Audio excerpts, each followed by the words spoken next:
Hello बच्चों, eight great अभ्यास पुस्तिका कक्षा 7 की गणित में आपका स्वागत है। आज हम चर्चा करेंगे चैप्टर 4 की। थर्ड चैप्टर तक हमने कंप्लीट कर लिया था। चैप्टर 4 का नाम है सरल समीकरण। सरल समीकरण को यहाँ पर व्यंजक दिए हैं, समीकरण दिया है और साथ ही साथ कथन के रूप में समीकरण को लिखना होता है। जैसे कि एग्जाम्पल देख लेते हैं हम। एग्जाम्पल फर्स्ट में क्या लिखा है, x के 3 गुने और 11 का योग 32 है। तो यहाँ पर लिखना है x का 3 गुना होता है 3x हो जाएगा और 11 का योग जो हो जाएगा 3x धन 11 का योग कर देंगे तो क्या हो जाएगा 32 हो जाएगा। चर कहलाता है आपका x और अचर कहलाता जो अंक दिए होते हैं वो। तो यहाँ पर क्या हो जाएगा 2x ऋण 3 बराबर 7 एक समीकरण है। यहाँ पर x एक चर है, जबकि यहाँ पर ए लेफ्ट हैंड साइड और राइट हैंड साइड के रूप में उसने क्या कर दिया, यहाँ पर विभक्त कर दिया है।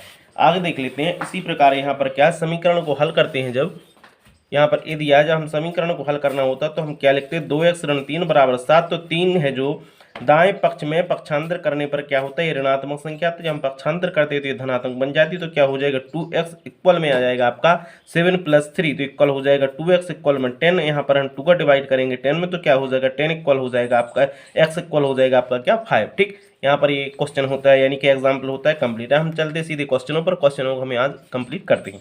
ठीक, तो क्या लिखा है निम्नलिखित में से कौन सा सरल समीकरण। तो सरल समीकरण की बात करें तो यहाँ पर ऑप्शन नंबर हो जाएगा बी, क्योंकि 2q - 6 इक्वल में हो जाएगा 0, यही इसका आंसर है। ये सरल समीकरण भी है। क्वेश्चन नंबर सेकंड करेंगे। क्वेश्चन नंबर सेकंड में क्या है, यदि x का 7 गुना 35 से तो समीकरणों को बताना। तो 7 गुना क्या हो जाएगा, 7 का गुणा होगा x में तो हो जाएगा 7x बराबर हो जाएगा 35। तो x की जो वैल्यू हो जाएगी, x की वैल्यू यहाँ पर 5 आ जाएगी, मगर अपन को सिर्फ समीकरण बताना था तो क्या हो जाएगा 7x बराबर 35। ठीक, आगे देखते हैं question number third. Question number third में क्या है, यह इरा क्वेश्चन नंबर थर्ड। समीकरण में x - 9 = 7 के लिए कथन कौन सा हो जाएगा। तो यहाँ पर संख्या x है, नहीं संख्या 7 है जो x से क्या है 9 कम है। यहाँ पर x से 9 कम है 7। ठीक, ये आपका आंसर ऑप्शन नंबर बी हो जाएगा। आगे देखते हैं क्वेश्चन नंबर 4। क्वेश्चन नंबर 4 में क्या है, समीकरण को 2q - 6 इक्वल में 0 है, यहाँ पर हल करना है तो इसका सॉल्व हो जाएगा आपका, अर्थात 2 का हम यहाँ पर डिवाइड करेंगे। कैसे हम बता देते हैं आपको। ये रहा आपका 2q बराबर में यानी -6 इक्वल में क्या है 0 है। तो 2q ए माइनस का है, उस तरफ जाएगा तो किसका हो जाएगा प्लस को हो जाएगा। 2 का भाग दे देंगे 6 में तो q बराबर हो जाएगा आपका 3। यही आपका क्या है आंसर है, ए वाला हो जाएगा। ठीक, आप देख सकते हो, नोट डाउन कर लें। Question number 5। क्वेश्चन नंबर 5 में क्या है, 4n + 70 इक्वल में 25। इसको संतुलित करना है तो हम क्या करेंगे, 4n धन 17 बराबर 25 है यहाँ पर। तो 4n का क्या करेंगे, 4n यहाँ पर लिख देते हैं अपन पक्षांतर करने पर। पक्षांतर करने पर क्या होता है, जो ऋणात्मक धनात्मक संख्या होती है इस तरफ आती तो ऋणात्मक हो जाती, इस तरफ की इस तरफ आती तो चेंज हो जाता, सीधी सी बात यानी कि जो आपका सिंबल होता है। ये 25 ये धन का था, इस तरफ आएगा तो ऋण का हो जाएगा। बराबर में क्या हो जाएगा, इसमें से जब घटेंगे तो आपका क्या होगा, 15 में से 7 जाएगा तो 8। यहाँ पर हम लिख सकते हैं 4n बराबर 8 हो जाएगा और 4 का भाग देंगे तो n बराबर हो जाएगा 2। ये आपका आंसर है।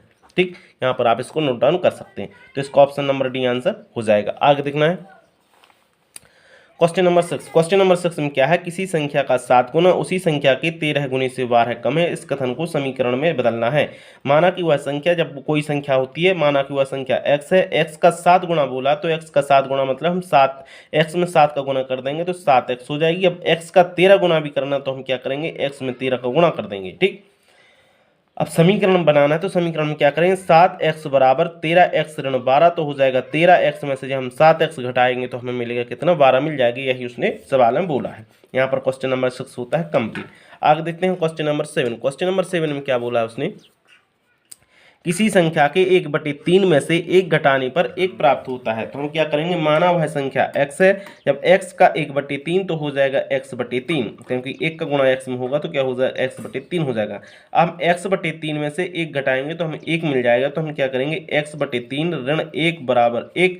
तो जब x/3 है, जब ऋण 1 है, पक्षांतर करेंगे तो यहाँ पर लिखा पक्षांतर करने पर तो a ऋण है, इस तरफ आएगा तो धन का हो जाएगा। तो x/3 बराबर हो जाएगा 2। तो x बराबर क्या होगा, 3 का गुणा होगा 2 में तो x बराबर हो जाएगा 6। आपका यही आंसर हो जाएगा यहाँ पर कंप्लीट। आगे देखना है क्वेश्चन नंबर 8।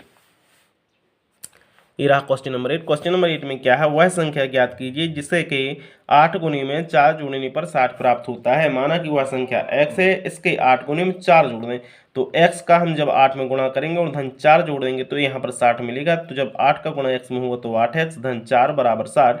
तो 8x बराबर 4 है, पक्षांतर हो जाएगा तो 60 ऋण 4 होगा, बराबर हो जाएगा 8x बराबर 60 में से 4 घटेगा तो क्या हो जाएगा 56। तो x बराबर हो जाएगा 8 का हम भाग देंगे 56 में, 8 7 56, तो x बराबर 7 इसका आंसर हो जाएगा। आगे देखते हैं क्वेश्चन नंबर 8 यहाँ होता है कंप्लीट। क्वेश्चन नंबर 9 पर चलते हैं।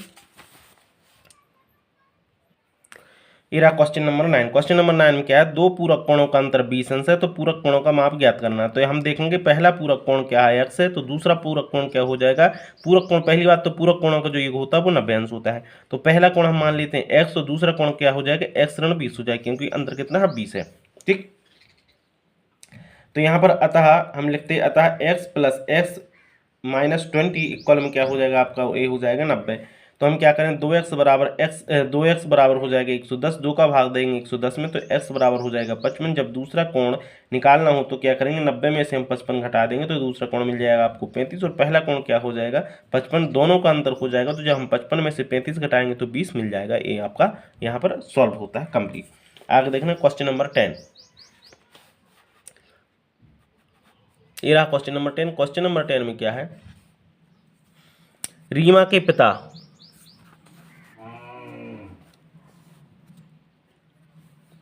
रीमा के पिता की आयु 49 वर्ष है, उनकी आयु रीमा के आयु के 3 गुने से 4 वर्ष अधिक है, रीमा की आयु ज्ञात कीजिए। तो हम करेंगे, माना कि रीमा की आयु कितनी है x वर्ष है, प्रश्न अनुसार बोला है 3x रीमा की आयु की 3 गुनी, तो हम 3 में x का गुणा कर देंगे 3x और 4 वर्ष अधिक मतलब 4 और जोड़ देंगे, बराबर कितने वर्ष हो जाएगा, ये पिता की आयु 49 हो जाएगी। ठीक, तो हम 3x बराबर जो धन का 4 था उसका पक्षांतर करेंगे तो 49 में से 4 घटाएंगे तो यहाँ पर 45 बचेगा। 3x बराबर 45, 3 का भाग देंगे 45 में, x बराबर हो जाएगा 15। तो रीमा की आयु कितनी हो जाएगी 15 वर्ष हो जाएगी। ये आपका क्या हो जाएगा आंसर हो जाएगा। ठीक, क्वेश्चन नंबर 10 होता है यहाँ पर कंप्लीट। क्वेश्चन नंबर 11 देखेंगे। क्वेश्चन नंबर 11 में क्या है, 60 बच्चों की कक्षा में लड़कों की संख्या लड़कियों की संख्या की 1/3 है, लड़कियों और लड़कों की संख्या ज्ञात कीजिए। जैसे माना कि लड़कियों की संख्या कितनी है x है, तब लड़कों की संख्या क्या होगी x/3 होगी। प्रश्न अनुसार x धन x/3 बराबर 60, तो 3 का हम गुणा करेंगे 3 एकम 3, 3x धन x बराबर 4x, 4x में हम 3 का 4x/3 हो जाएगा, हम 3 का गुणा करेंगे 60 में तो हो जाएगा 180। अब 4 का भाग दे देंगे 180 में तो क्या होगा 4 एकम 4 है, यहाँ पे 4 का भाग देंगे तो 45 आ जाएगा। लड़के बराबर लड़की का 1/3, 45 का 1/3 मतलब 15, लड़कियां हो जाएंगी 45। यहाँ पर क्वेश्चन 11 होता है कंप्लीट। क्वेश्चन नंबर देखते हैं हम 12। क्वेश्चन नंबर 12 में क्या लिखा, क्वेश्चन नंबर, किसी परिवार में एक माह में गेहूं का जो उपयोग चावल से 4 गुना अधिक है, यदि दोनों अनाजों का कुल उपयोग 80 किलोग्राम है तो दोनों अनाजों का अलग अलग भार ज्ञात करना है। जैसे माना कि चावल का उपयोग x किलोग्राम है, गेहूं का उपयोग हो जाए x का 4 गुना बराबर 4 किलोग्राम। प्रश्न अनुसार x प्लस 4x बराबर हो जाएगा 80, तो यहाँ पर x और 4x और x में जोड़ देंगे तो 5x हो जाएगा, 5 का भाग देंगे 80 में तो यहाँ पर x बराबर 16 ग्राम। गेहूं का उपयोग जो होगा 16 चौको 64 किलोग्राम, यहाँ पर आंसर इसका हो जाएगा। आगे देखते हैं हम, थोड़ा सा यदि दिखना रहा तो थोड़ा सा इस प्रकार आप कर सकते हैं। आगे देखते हैं क्वेश्चन नंबर 12 होता है कंप्लीट। हम देखें क्वेश्चन नंबर 13। क्वेश्चन नंबर 13 नहीं रहा, क्वेश्चन नंबर 13 में है, एक आयत का परिमाप 40 मीटर है, यदि उसकी लंबाई चौड़ाई के 5 गुने से 4 कम है तो आयत की लंबाई ज्ञात कीजिए। माना कि आयत की चौड़ाई x मीटर है, ठीक, तो तब लंबाई होगी 5x ऋण 4 मीटर, तथा आयत का जो परिमाप होता है, आयत का परिमाप का सूत्र होता है 2 ब्रैकेट में लंबाई धन चौड़ाई मतलब 2 गुणित लंबाई धन चौड़ाई। यहाँ पर परिमाप कितना है 40 है, यहाँ पर 2 और लंबाई कितनी हो जाएगी 5x ऋण 4, धन चौड़ाई कितनी x है। तो हम इसको कंप्लीट करेंगे तो 2 का गुणा करेंगे, यहाँ पर पहले तो हम क्या करेंगे 5 और 1 हो जाएगा 6 ऋण 4 हो जाएगा, फिर 2 का गुणा कर देंगे तो 40 जहाँ का तहाँ रहेगा, 2 का गुणा करेंगे 6x में 12x हो जाएगा, 2 का गुणा करेंगे ऋण 4 में तो 8 हो जाएगा 40। अब यहाँ पर पक्षांतर कर देंगे, यहाँ पर लिख देते हैं पक्षांतर करने पर ऋण 8 है तो यहाँ पर पक्षांतर होगा तो 48 हो जाएगा, 12 का भाग देंगे 48 में तो 12 चौको 48, x बराबर 4 मीटर, चौड़ाई हो जाएगी 4 मीटर, लंबाई होगी 4 पंजे 20 में से 4 घटा देंगे तो 16 मीटर लंबाई हो जाएगी। इस प्रकार यहाँ क्वेश्चन 13 होता है कंप्लीट।